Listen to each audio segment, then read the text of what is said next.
તો વડોદરાથી અન્ય મહત્વપૂર્ણ સમાચાર સામે આવી રહ્યા છે કે જ્યાં એજીએસયુ અને એનએસયુઆઈ ના વિદ્યાર્થીઓ વચ્ચે છૂટા હાથે મારામારી થઈ છે। એજીએસયુ અને એનએસયુઆઈ ના વિદ્યાર્થીઓ વચ્ચે છૂટા હાથે મારામારીની ઘટના સામે આવી છે કે જ્યાં સામાન્ય બાબતને લઈને થઈ હતી લાફાવાળી। ત્યારે પોલીસની હાજરીમાં બંને ગ્રુપો આમને સામને આવી ગયા હતા। ત્યારે પહેલા પોલીસ મુખ પ્રેક્ષક બની અને જોતી રહી તે મામલો કે જ્યાં महत्वपूर्ण समाचार सामे आवी रह्या छे। वडोदरा संस्कारी नगरी के ज्यां वडोदरा संस्कारी नगरी में जे आ प्रकारनी घटना बनी छे, विद्यार्थीओ वच्चे विद्यार्थी जूथ वच्चे मारामारीनी घटना बनी छे।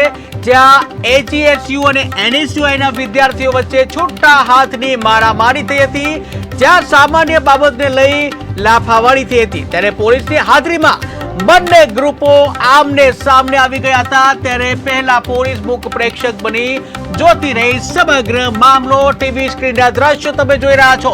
છૂટા હાથની મારામારી કરતા વિદ્યાર્થીઓ, આ એ જ વિદ્યાર્થીઓ છે જે ગુજરાતમાં સંસ્કારી નગરી તરીકે ઓળખતી વડોદરા સિટી કે જ્યાં સંસ્કારી નગરી એવા વડોદરા સિટીમાં જે વિદ્યાર્થીઓ વચ્ચે મારામારીની ઘટના બની છે। એજીએસયુ અને એનએસયુઆઈ ના વિદ્યાર્થીઓ વચ્ચે મારામારીની આ ઘટના બની છે।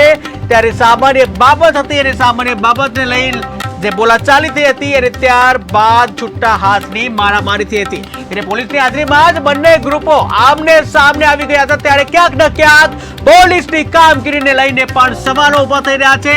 આખરે પોલીસ ત્યાં સ્થળ ઉપર હાજર હતી અને આમ છતાં છૂટા હાથની મારામારી કેવી રીતે થઈ, ત્યારે સુરક્ષાને લઈને પણ ક્યાંક ને ક્યાંક પોલીસ ઉપર પ્રશ્ન થઈ રહ્યા છે કે જ્યાં પોલીસની હાજરી હોવા છતાં પણ વિદ્યાર્થીઓ છૂટા હાથની મારામારી કરી રહ્યા છે।